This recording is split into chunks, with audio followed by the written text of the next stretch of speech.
수업 들어가겠습니다. 우리 이제 또 단어 뜻풀이를 좀 할 건데, 이제 욕구라는 단어가 있고요.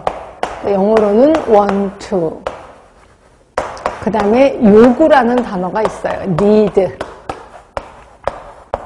욕구는 뭐냐면요.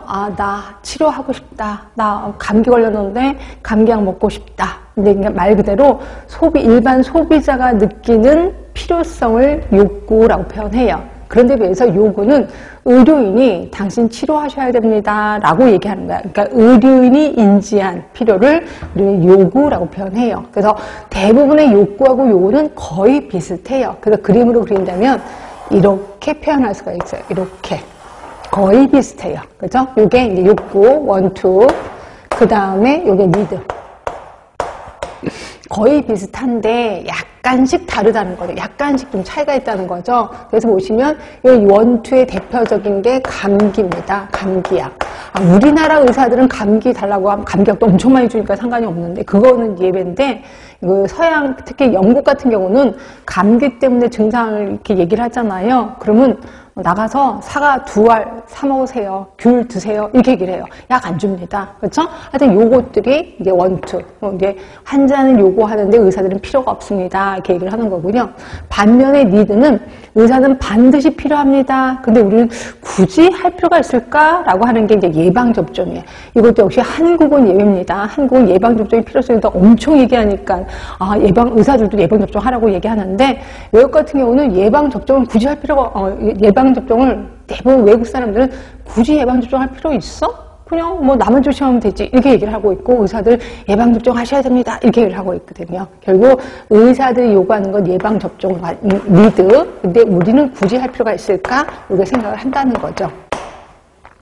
자, 이렇게 해서 만들어진 게 의료 수요라고 있어요. 자, 의료 수요는 뭐냐면 실질적으로 이용하는 건 아니고 가상의 이용이라고 보시면 돼. 그래서 사람들이 그치 요구하는데 대강 어느 정도 가격이면 그 정도면 괜찮지라고 하는 걸 우리 가상된 수요를 수요라고 표현하는 거고요. 여기에 드디어 이제 이용을 했어. 그러면 그걸 의료 이용이라고 표현해. 의료 이용. 이렇게 돼 있거든요. 근데 대부분의 이제 보건의료에 대해서 정책을 할 때 어떤 거를 대상으로 정책을 할 것 같아요? 욕구, 요구, 수요, 필요. 그러니까 이용. 이거 갖고 어느 거를 대상으로 보건의료 정책을 할까요? 그러니까 정책을 한다는 거는 기획을 짠다는 거잖아요. 기획을 짤 때 어떤 거를 대상으로, 어떤 거를 기준으로 놓고 할까요? 여러분들 생각하시면. 욕구, 요구, 아니면 이용, 수요?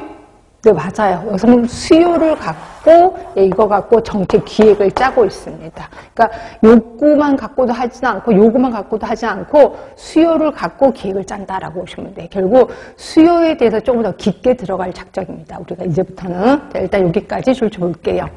책은 464쪽이고요. 거기 밑에 보이시죠? 의료 욕구, 원투는 소비자가 신체적 이상을 느끼면서 의료 서비스에 대한 소비의 필요성을 갖게 될 때 만들어지는 순수한 신체적 반응. 그래서 이거를 인지된 필요라고도 표현해요. 또는 사회적 필요라고도 얘기를 하고 있습니다. 반면에 의료 요구, 니드는 현존하는 의료 지식에 근거해서 의사, 간호사 등등등의 전문 의료인이 판단하기에 소비자가 의료 서비스를 이용할 필요가 있다고 할 때 성립되는 게 요구. 그래서 이거는 소비자의 주관보다는 전문 의료인의 판단에 의존하는 거죠. 그래서 이걸 우리는 생물학적 필요라고도 표현하고요. 규범적 필요라고도 얘기를 합니다. 똑같은 말은 다 외우시는 게 좋아. 다시 한번 의료 욕구랑 똑같은 말은 인지된 필요 또는 사회적 필요. 자, 그런데 비해서 의료 요구는 생물학적 필요 또는 규범적 필요 이렇게도 얘기를 하고 있습니다.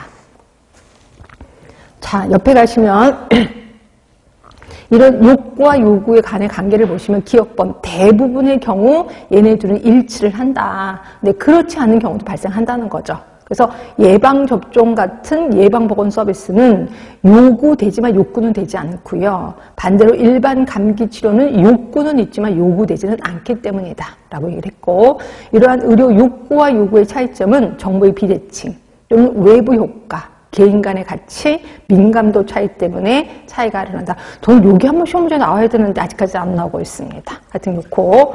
자, 그러면 이제 수요, 의료 수요.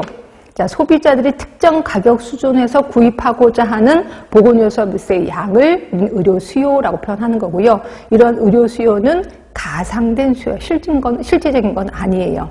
그럼 실제적인 게 뭐예요? 그게 의료 이용이에요. 그래서 그 그림을 보시면 그 좀 그림이 잘못됐죠? 동그라미하고 동그라미 너무 멀어져 있잖아요. 요구하고 요구가 되게 더 가까이 있어야 돼. 그리고 수요, 공급이 일어나면 의료를 이용하게 된다. 예전에 이거 되게 단골이었는데 미충족 의료라고 있어요. 꼭 피로는 느껴. 인지된 피로는 느끼는데 어떤 이유 때문에 이걸 해결을 못한 거예요. 그게 이제 어떤 이유냐면 경제